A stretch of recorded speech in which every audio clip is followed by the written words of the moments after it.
Asiamnasiea Anthemary Point, Tnitsinacho Mathquiam. Ieta e Shwayamath, e Huakwachan Shwayamath, e Shwayam, e Tzikalis, e Salquetzen. Ieta e Ta Shwametst. Amitzepquatquilam. In the language of my ancestors, I let you know, my name is Mary Point, and I'm from Musqueam. I'm so happy to be standing here with Nadine as this event closes and another one and all of the plans for the next journeys get underway. I let you know that we're in this place that has had many names. It's always been Shwamet, a part of our Musqueam home. It was at one time known as Musqueam Indian Reserve Number 1, and it was expropriated and a little bit of shuffling around of our village names from this shore to the one across. It became the capital city of British Columbia and a place of many atrocities as well. The Stilcotin chiefs were executed here. There are injustices to many people of color. Our good friends, the Chinese, are also, and relatives are also buried under the feet of many buildings here. And it's a place where we feel there's been a lot of stories told and mixed up and muddled in our past as Indian Reserve Number 1 got expropriated for that capital city, and then the capital city moved over to Victoria. But at any rate, I think all of us still think of this place as our home. As I think about the shore that we're going to walk to earlier, I'm very mindful that we'll be coming close to the Stalo, our big river. That's what it means to us, the big river. Not to be confused with our relatives upriver, but also it's a home to our dinosaur fish that have been in the river for all of these times. And I'm mindful that this is the river that flows with all of our history and stories in it. It's a place also that gives us not just a pathway to our villages and our communities, but also our connections to one another. It's how my grandmothers would have connected with Nadine's grandmothers, by going upriver, and how they would have journeyed downriver at times of harvest. I'm very mindful also, as this changing of the exhibit and our journey down to the shore, that we're also approaching the time of the winter solstice, a time of gathering, a time of change, a time where we end our darker days and begin to see a little bit longer, a little bit more light on the horizon. And I think those are important things to think about in this world that's all muddled with wild politics and change, as we worry about all of the stresses of today's world. I like to think about the simple things. When we walk to the river, we will be looking at some views that are still the same as what our elders would have seen when they were traveling down that river.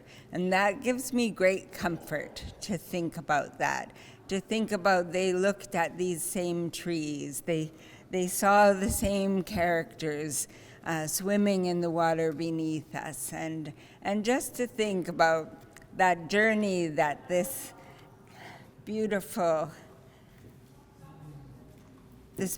story that began years ago with us together in Oppenheimer Park will go on a journey again out onto the water. And anyone who's paddling knows when your oar goes into that water, you're not going alone. Our elders will come and sit with us as we're out on the water. so many thoughts and so many mixed emotions as I think about that first rainy day and think about the sunshine that's gifted to us for this walk that we're about to take. It brings me joy to think about what is going to come next for Nadine and this chest and our grandmother's stories that we're happy to keep telling. And I think about the many who have joined her, all of you talented artists that have put forward tributes to your grandmothers, to your history. It really lifts me up, and so many stories yet to be told. For this and so much more, I raise my hands for you, Nadine, and for everyone who's participated on this journey thus far. And the reason why I'm doing that is because I feel lifted up to be standing here with all of you, and I want to lift you up in return with a huge haitsepka thank you to each and every one of you. That's enough talking from me. I'm going to share our Musqueam paddle song. It's a song that we sing when we're entering a new community to let people know that we're coming with good intentions. It's a song that we sing when we're standing in community to share a little bit about who we are. And it's a song that we sing at the beginning of any new journey or chapter in our journeys. We sing it for weddings, funerals, graduations, and I always think it's a good one to share for this traveling chest and our grandmothers, past and present, and the stories that we carry as a result. It comes from my great uncle Dominic Point, his traditional name Tiaktat. Tiaktat and the Point family hail from the Musqueam village of Quayach, which is further downriver on the delta, now known as Gary Point in Steveston. But this song, it lifts me up and helps me think about all that lays ahead, and so I'll be singing it with good intentions for Nadine, for our grandmothers, for all of you. And I hope you'll sing in because I see lots of people who should know this song well by now.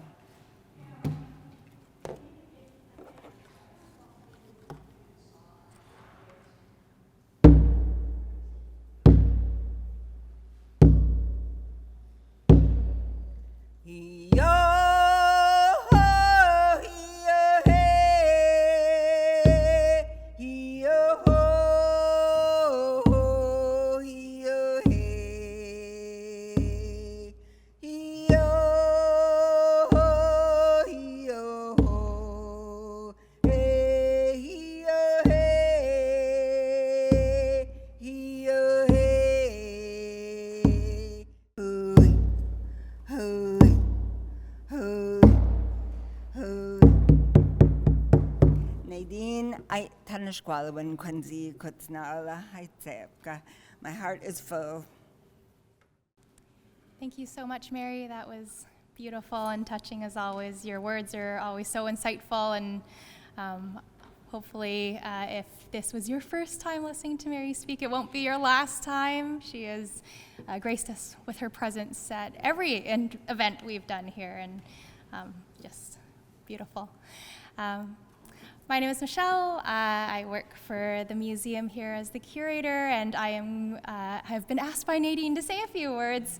And really, I was trying to think of what I wanted to say, and I think at the core, this exhibition really has been a gift for us at the museum and a gift for the city of New Westminster, and one that we could not have imagined its impact. Even now, I think we're not going to realize how meaningful it is for us here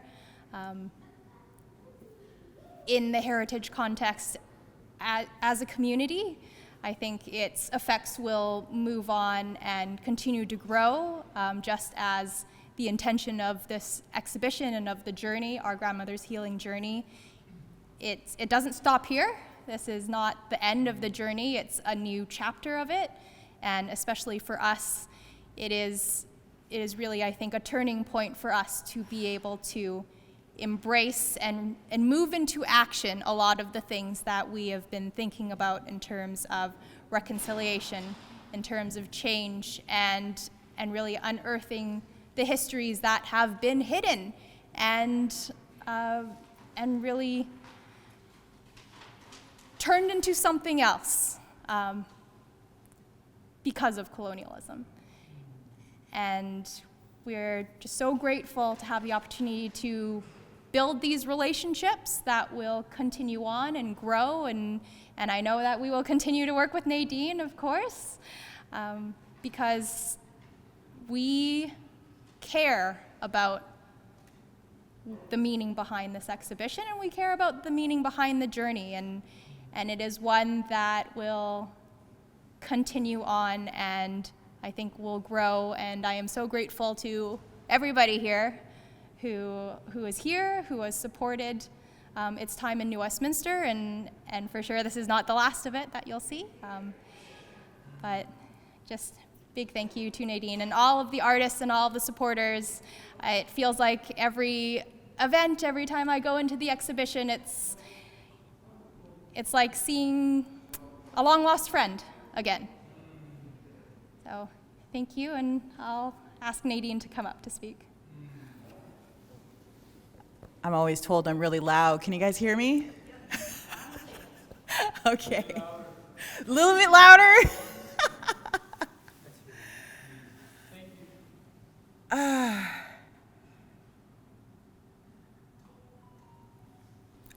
Honestly, I don't think you could plan out what you're going to actually say on this journey, besides each moment that you experience it when you're on it. I don't know why. I feel emotional. I think because when I think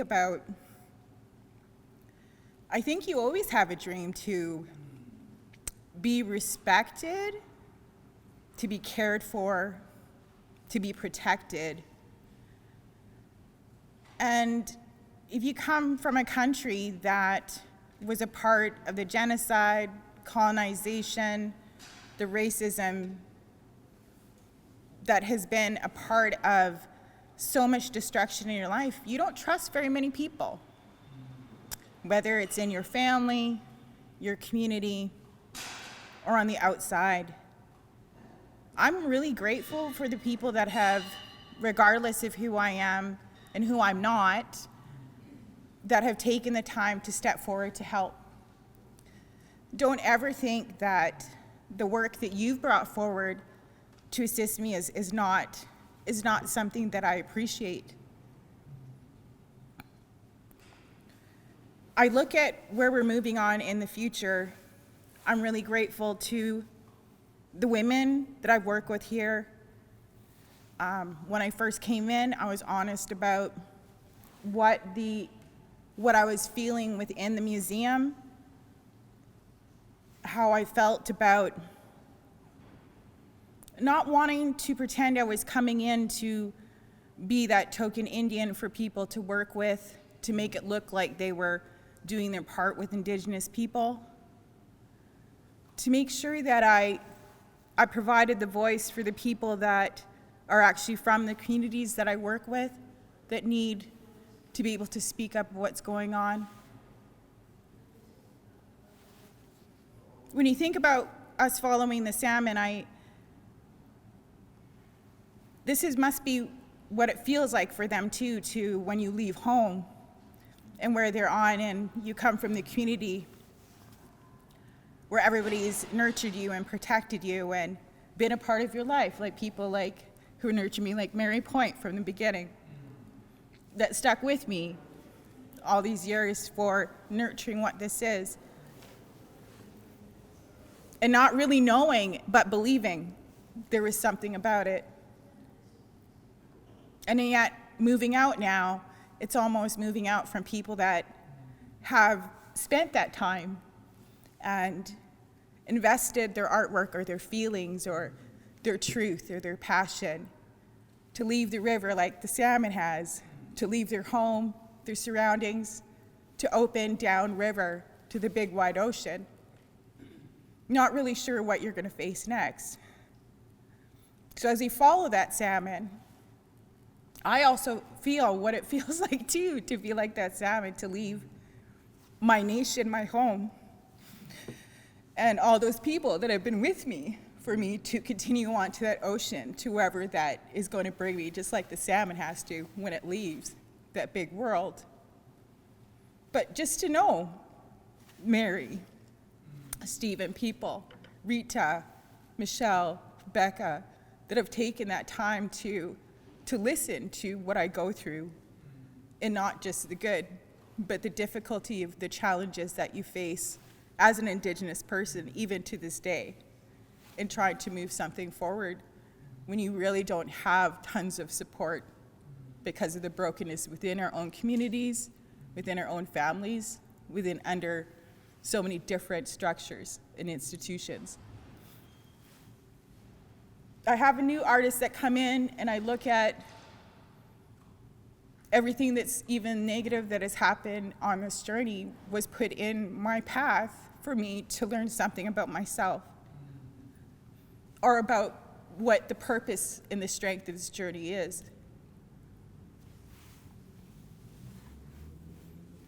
I don't know why things happen the way they do, but I do believe in where we're going and what that means for so many people. And the stories, I'm just the person that's walking with you to bring this forward. The stories aren't just my stories, they're everybody's stories. I'm really proud of how hard a lot of these artists had worked to reflect within themselves something that is just so beautiful but so painful at the same time, of what we survived as Indigenous people that we still see even happening to this day. I'm honored to be here because, in respect to my father, who lived here for years and worked here, his artwork is on the wall. I follow through these steps personally that I have to do to engage with histories of family that were displaced from Inthakap to Shuswap, that had to leave for many reasons, whether it's residential school or not having somewhere to make a home. These are also the territories that my grandmothers were institutionalized.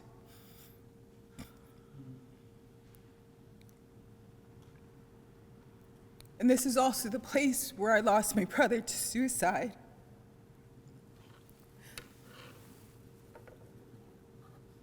As I come through here, I think of what I pack, what I carry, and what I open and what I close.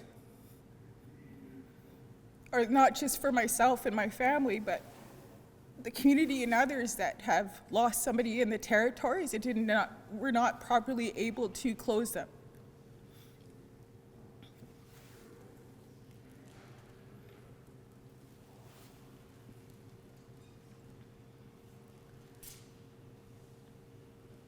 I don't know what the future holds. I know that,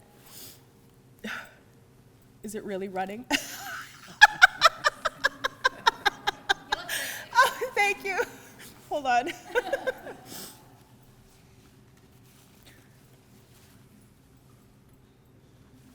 This experience, from canoeing, the artwork to the exhibition,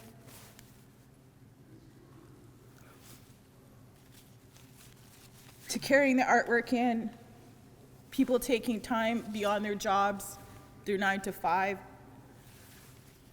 that they actually engaged with the movement personally, beyond just their job position. That moves me.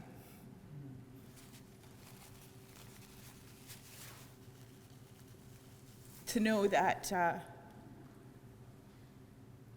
to believe possibly that there's that little speck of sand of people to want a better world, an improved life for women, children, the violence, wherever that is, that we find a better way to move together in a proper way.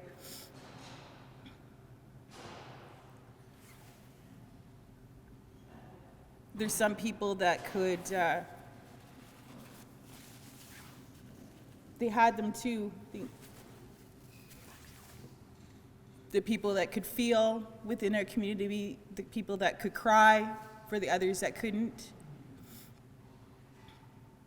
I'm thankful for everyone that has been a part of this, that's moving it forward.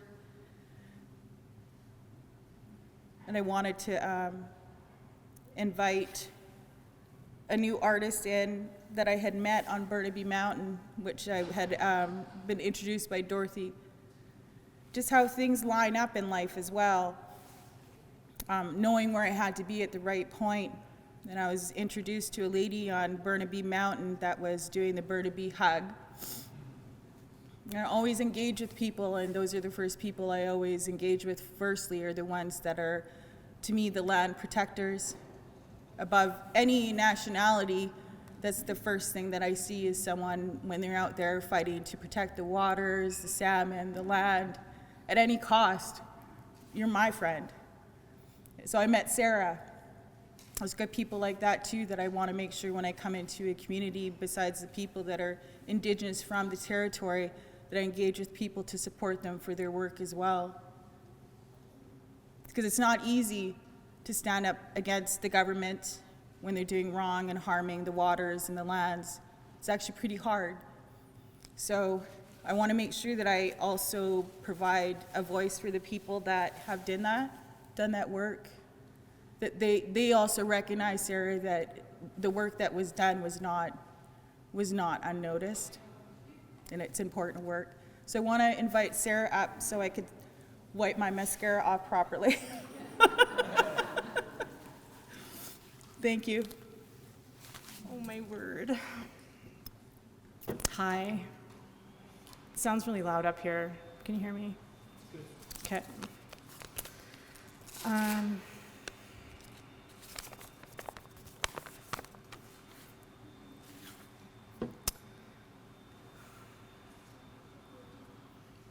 I'm really nervous, but also it's true to say that my heart really has been shining at this opportunity to work with Nadine.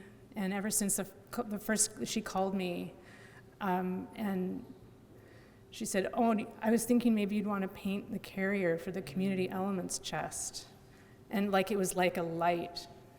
It was so clearly, it was shining like mica. It was like earth elements just meeting the sun. It was such an amazing opportunity.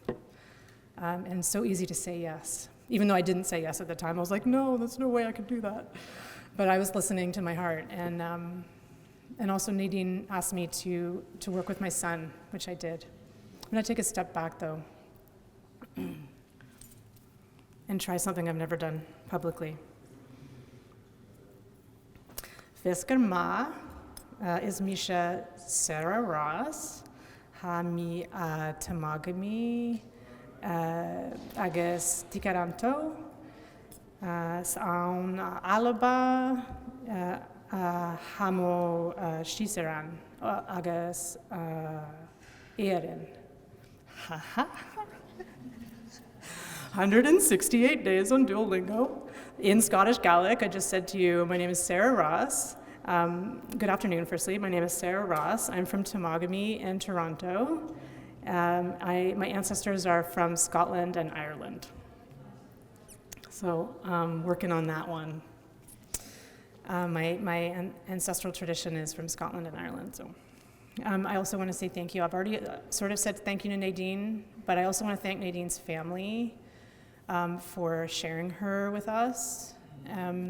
As a mother and grandmother, that's a big chunk of life energy. And I also feel that same sense of gratitude for my family, my son and my partner, and my friends that are here and those that aren't here.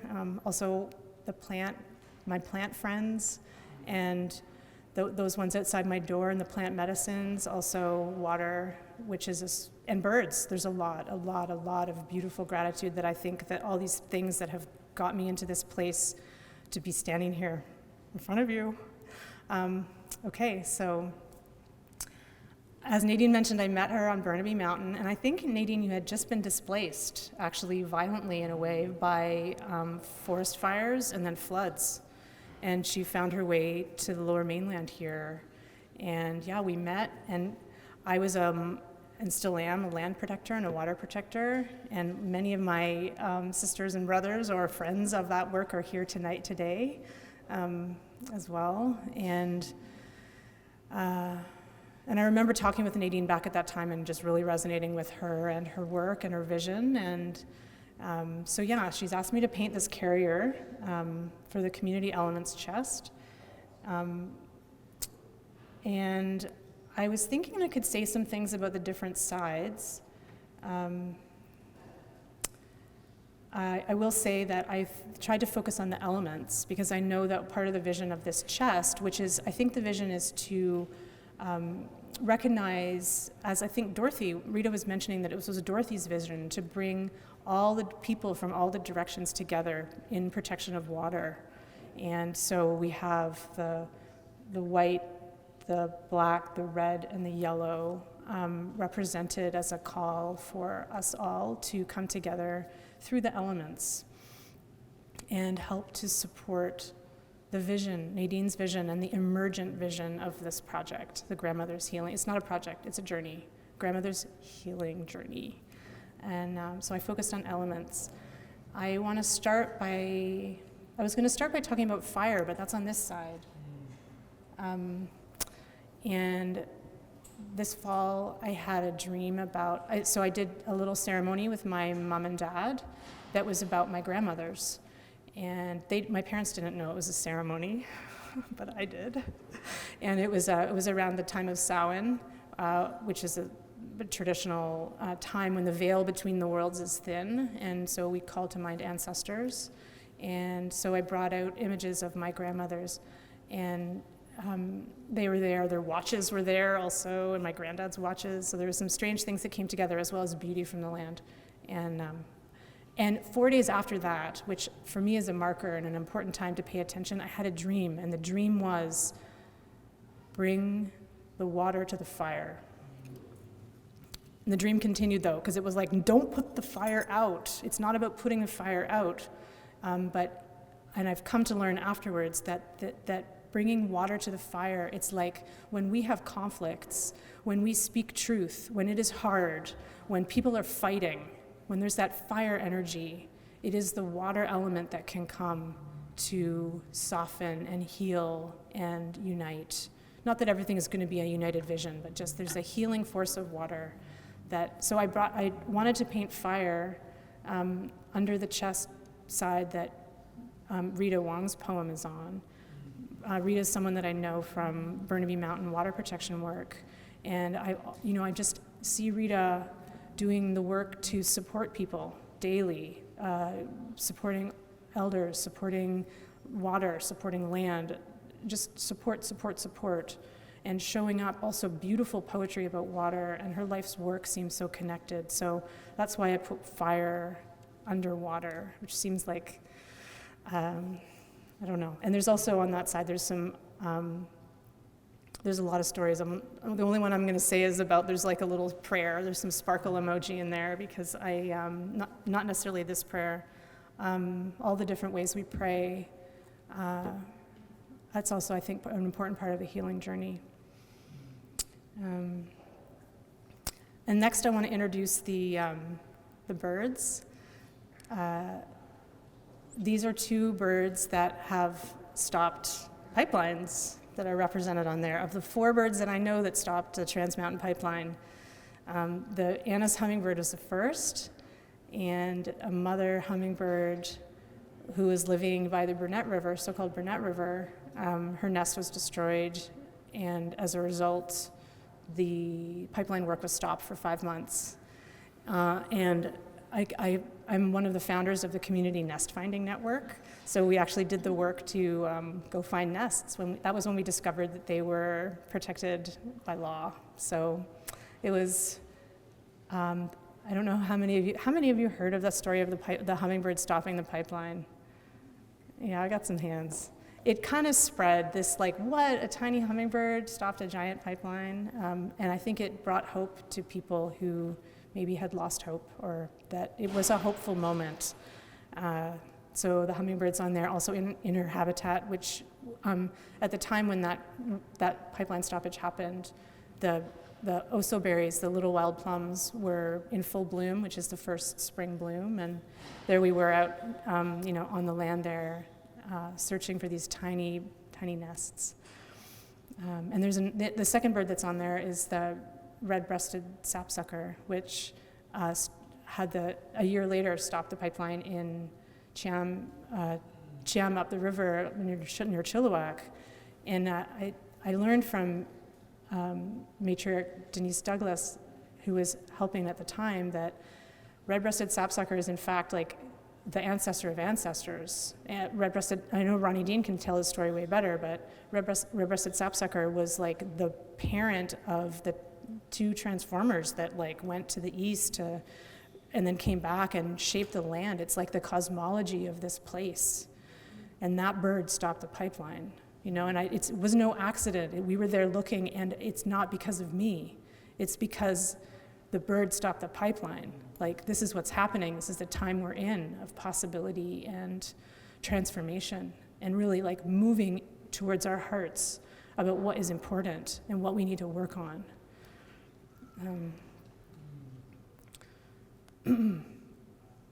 Have I been talking forever? I've got 2 more slides to go. Do I have time? I'll try and be brief.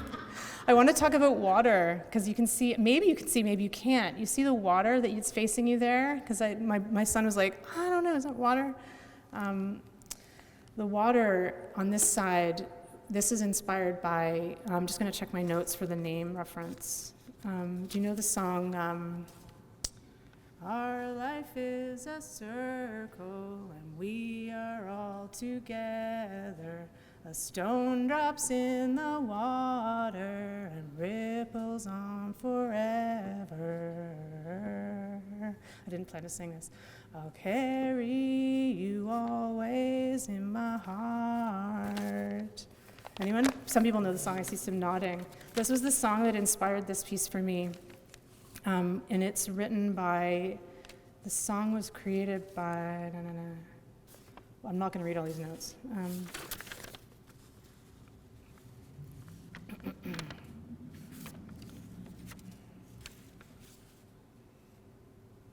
Here it is. It's by David Lertzman. David Lertzman was part of the Rediscovery Project, which was about Indigenous cultural healing. It's not connected to me, but I heard that song on a railway blockade, heard some young ones singing it, and just like caught that song in my heart, like the way that we carry our grandmothers. And for me, this side of this was really the closest to me about my grandmothers. I guess Odera's the artist on that side. And I wanted to put the water there because of how these ripples from our grandmothers carry on forever. They carry through us, both the beautiful qualities, but also the hard ones that we want to transform, and the ones that have been harmed, those grandmothers that have been harmed. So for me, my grandmothers, I think about the waters. They gave me access to these beautiful waters that raised me. So there was Temeagame, the deep water in Ontario there, and the deep clean water, and also the other one is the Great Lake of the Spirit, which I know my friend Veron is from there, also known as Georgian Bay, or sort of from there. You ended up there, your family ended up there. But so those are things my grandmother's gifted to me, is this deep connection with water, and also like being able to see the way the mosses weave with the fungi, with all the different beings in the natural world. That love of all these forest beings comes from my grandmother's, this beautiful awareness and beautiful connection. And then there's the flip side too, which I think we see partly on Odera's painting, which is that, my grandma's, like, there was all this stuff about power over, and about privilege, and about better than, and about manners, and about looking the right way and saying the right things, and it was the culture that I grew up in, this sort of upper middle class, rich people, little old boys club moms. Like, it was, I don't know. So that's part of the work that I'm doing in my healing journey, right? Is trying to see that conditioning and transform those parts of it. And it'll keep rippling in us all forever. And isn't it amazing that this project creates new things for our children and our grandchildren, creates new ways of being together. And so with the final slide I want to show is the most important to me, and it's the last one where I was up till 3 a.m, like working on, not last night, but the night before. And this one is the one that I really collaborated with my son on, Misha. And he was here earlier, had to go. There's a long story I'm not going to share, but he got to show his work to some of his friends today in the gallery, and we also got to witness the carrier being brought in and united with the chest for the first time, to see it in conversation. And he got to meet Stephen, who wrote the poem on this side. But my son's side, when I told him about the project, he right away knew what he wanted to do. He said, I want all these arrows pointing up, because look at this amazing chest we're carrying. It's such an honor to do it. He didn't say this part. Maybe he did. It's such an honor to be supporting this by decorating the carrier. And then he also said, and I want water on there, which we got on the other side. But he also wanted a frog. So he built in Minecraft, he built this frog that you'll see on this face, and then we took a picture of it and I painted it. And yeah, it was a beautiful moment today where he got to show it off. And yeah, I'm so proud of my son and his ability to say yes to this project and say yes to collaborating with me. And just to close, I will say that I haven't painted in 15 years. Other than like a banner, which is Nadine came to my house to help paint a big, huge community banner we were doing for a court date in Kamloops. And I think that's where it's because of the salmon eggs, that Nadine was like, I think this person knows how to paint.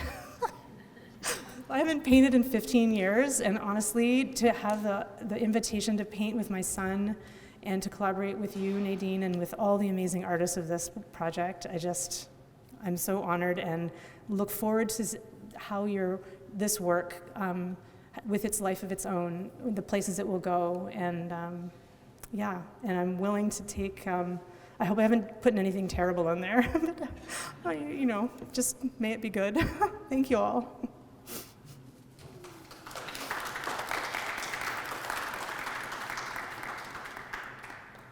Okay, I'm only going to be about a minute. My name's Rebecca. I work in Heritage Services. I work closely with Michelle and Quinn, and also 2 of our facilitators who worked really closely with the school groups who came to see the pieces are here. I wanted to say hi, Linda Maeve and Rebecca Love over there. But yeah, I just was invited to share a little bit about what the exhibition has looked like on an everyday basis. So my job is to help out with programs and coordinate so we can meet together like this, but also invite schools in to engage with things like the Downstream exhibition. And so my experience in observing how this has gone has basically been to help to invite the students to wonder about what they're seeing, ask questions, and find a connection with something that's either familiar to them or not familiar to them. So one example could be maybe Athena's chest, where there's some fish on there, but they don't quite look like fish. They look a little different, and just have conversation about what that means, and also find ways to connect on a personal level with them. So a lot of the students, for example, were super interested in the community elements chest because it's a multicultural piece, right? And to be able to go up to it and, look around, read as much as they can, but, look at the pictures, touch the rattle, pick it up, and kind of make a noise. These are the things that have been happening on an everyday sort of basis while we've had the exhibition here and the pieces from the artists. And then what's very special to me, too, to have seen, and if you're curious, I do actually have photos with me today if anybody wants to see some of these things, but was to invite students to basically write a note and put it in the bundle bags if they had a favorite chest, or if something moved them, or if they learned something. And so there are some little notes in some of those bundle bags, which I hope the artists who are here will take home today. So that's all I wanted to share, and I just wanted to say thank you to everybody here for being the foundation of that engagement and that experience for members of the public here, but also the schools especially, and the children who have come with their classes. And the teachers and the students are very sad to see the pieces go, and I think that says a lot. So yeah, that's it. And I think next who's going to speak is Athena. So Athena or Rita? Okay, Rita Wong.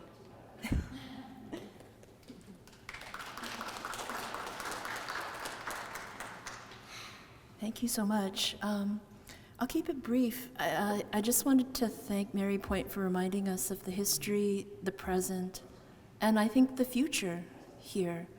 When I think about our grandmothers and our loved ones who we've lost, I know that we carry them in our hearts with us. And I know that personally, like, there are times when that feels really heavy, and also times when it feels really joyful that they're with me. Both of those coexist. And I just imagine that multiplied 1,000, 1,000,000 times when I think about the Musqueam villages that were here. And my hope and my prayer is that this work helps us to remember and to learn. And I am, still learning. But the river, the big river, Stalo, is what keeps us all alive here. And I am really happy to hear about children learning about that through interacting with the chests. And I hope that they learn to spend time with the river, to pay attention to that river. It is one of the few undammed rivers of its size in this northern hemisphere. We're also connected to other rivers that have been dammed up north on the Peace through the electricity that we're using right now, for instance, and the sacrifice of so much land and so much life in places that we don't see but we're still connected to. So my prayer is for the healing, and I'm grateful for the work that this does to heal the land and the people, because they're inseparable. And I hope to hear more Musqueam sounds and stories and prayers and everything, all of it, that this is a reminder that we can walk that together, that it is, I always say that I can't change what's happened, the violence, that's what happened before, but I can change how we can change how we respond to that violence. And so I hope we respond to it together with love, with courage, and with kinship. Thank you. I'll turn it over to Athena.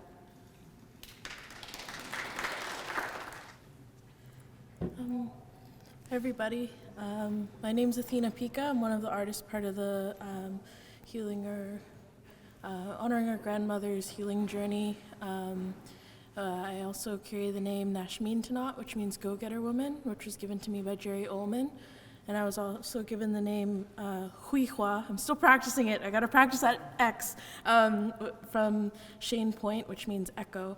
And when I got that name, it was kind of reinforced to me that,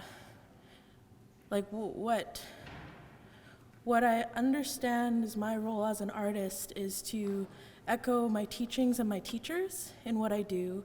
And I think about all the people that were part of this project that are teachers to me, that share teachings with me, that share history with me. And even tonight, hearing the story of the carrier and thinking about how we're ripples off of each other's actions, or echoing each other's words and actions. And I was sharing earlier how being a part of this project, this journey, I call it a project because to me the box was a project for myself to okay, how do I tackle all these ideas and all these emotions without having a breakdown all the time? And I was talking to Nadine about that, and she was like, yeah, I totally know what you mean. And so through this journey, or this part of this journey, I've been able to see these people that I honor so much beside me, which has been really special, because I see how we all hold each other up. And that's been really meaningful for me. And also seeing how Nadine has kind of strung together all these communities along the river. And that's really meaningful too, because as someone, my grandmother's from Sartlip on the island, and then she was adopted by close family friends into Kwantlen, so it was like traditionally, so that means I'm Kwantlen. And then most of my teachings are actually from Musqueam, and so I think about how most like Indigenous people here, we're all related to everywhere. It's just kind of how it is. And in the colonial systems, we're made to pick one. Like that's it. And I think about how it's been reinforced to me, like Nutsamat, we're all one heart, one mind, we're all standing together. And this journey has showed how we can bring our work together and look after each other and our territory and our language and our culture in so many beautiful ways. And thank you for speaking your language, because Shane's always saying, okay, language, culture, and ceremony, that's who we are at the end of the day. And I've been really interested in learning about Irish acts of resistance lately. And it's been really interesting hearing about the contemporary ways that people see language as a threat. And so when I hear people speak their Indigenous languages, I think about how much of a act of resistance and how much you're connecting to your ancestors through that. And it means a lot for me to be able to hear anybody's Indigenous language. And I'm always so happy to hear Auntie Mary speak and sharing history about the villages nearby. I live kind of downriver, not like at Steveston, but like kind of just before the tunnel. And I remember hearing, actually when I was starting my chest for this journey, it was shared with me that there was one of the largest villages was like right by where I live, and now it's a dump. And I think about how, like, on the one hand, it's so upsetting because that was a strategic move to cover the history there. But I also think about, like, anytime I pick salmon berries, like, okay, well, ancestors are probably picking berries from the same plant, and I'm just kind of down the line, and these berries are just down the line, and we're continuing that and keeping it moving. And that's what I see with this project. We're going to see the continuation in different ways. It may change, it may look a little different down the way, but that's just the kind of natural evolution of how these projects move. And I'm so grateful to be a part of the project at this point, because I've connected with so many beautiful people and got to hear so many amazing people speak. And I'm so grateful for all our long conversations, Nadine. We were talking for like 3 hours the other day about just everything, and it filled me up. So I was really grateful for that. So thank you so much. Yeah, so keep making art as acts of resistance. That's, I guess, where I'm going to end it.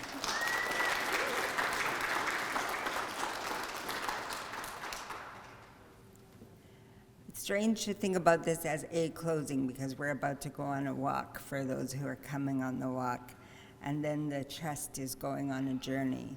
But as I think about all the times we've talked about our grandmothers today, and how the first chest began in Oppenheimer Park with an opportunity for all of us to put a message to our grandmothers, a message that they might not have heard us say, but that we could send to them, and then the messages would go up to our grandmothers.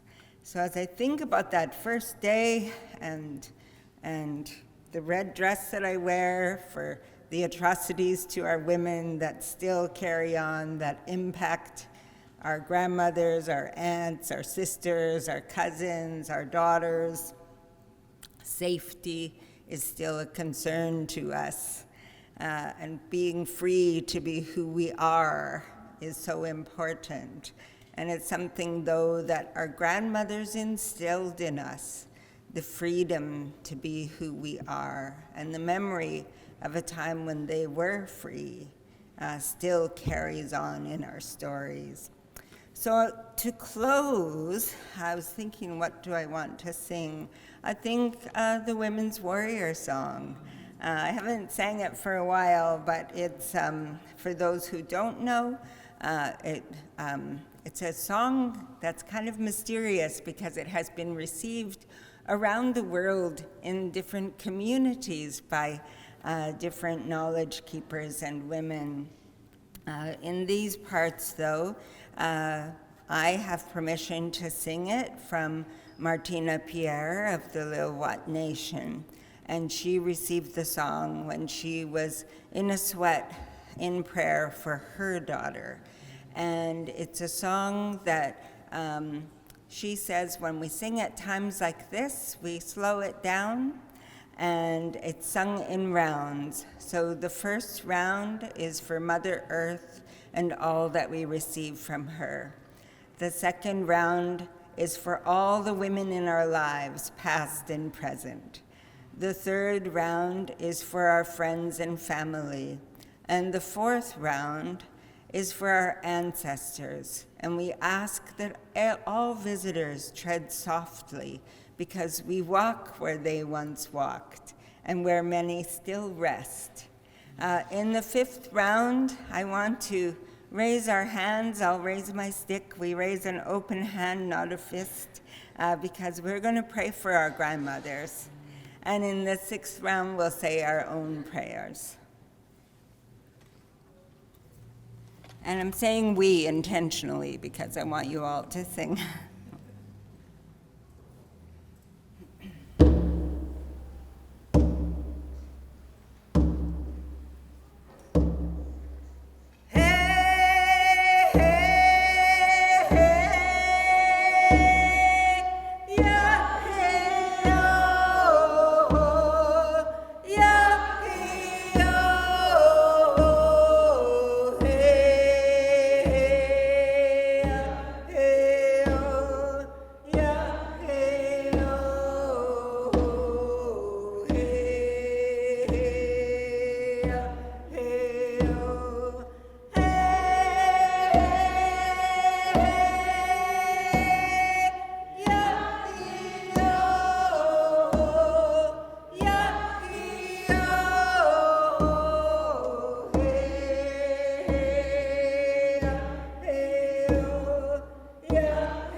Thank you, Mary. So we're gonna follow Mary out of the building carrying the chest and the carrier. Sarah, Denny, Shalane, Tyson. Mary will lead. We're going to bring the chest out to the river. We're going to do some things at the river, and we're going to settle the chest at the Fraser River Discovery Center until it gets on its canoe to the ocean for its next journey, possibly going into Maritime Museum, to Massey Books, and then up to Whistler, to Williams Lake, and looking at, I think is it Prince Rupert? That's farther up north, right? Yeah. So many different plans, so if you would like to join us, you're welcome to join us as we walk through. Just please be safe. I just don't want anybody to get hurt on the way, so you're welcome to follow us. We'll follow Mary as she drums us to the river. Thank you.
Sarah had mentioned a little bit about why I'm actually in the Lower Mainland.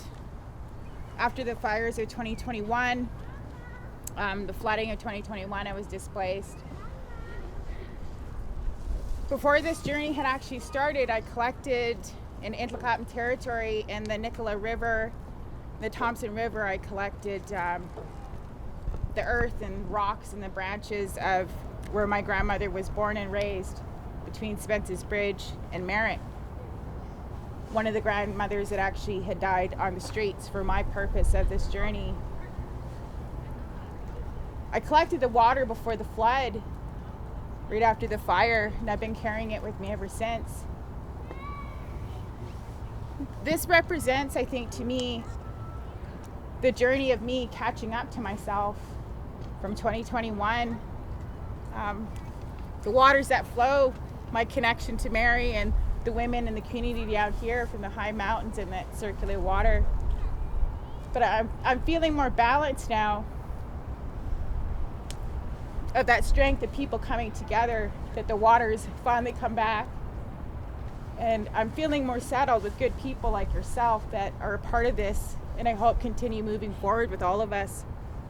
So I'm going to have my grandson and my granddaughter to put a little bit of the water that I carried poured into here, so that they're also a part of that movement as well, and symbolic of the journey now going toward the river. You pour a little bit in the water, and then Shalane, don't spill it all. You can be careful.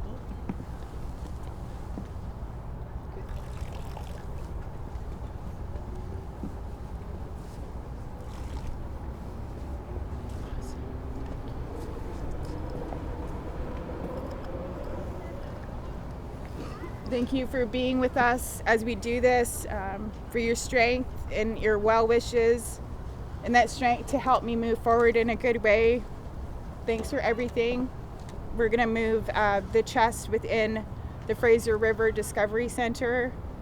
As soon as it's warm enough, we're going to take the chest from here and have it go to the ocean, and hoping that Mary will be a part of that as one of the women of the territories here and grandmothers, to bring us to the ocean in a good way. And I hope in our next season, as we move forward, that you can also come and join us again. So yeah, we can carry that in now. So Yeah, so it should be in the back.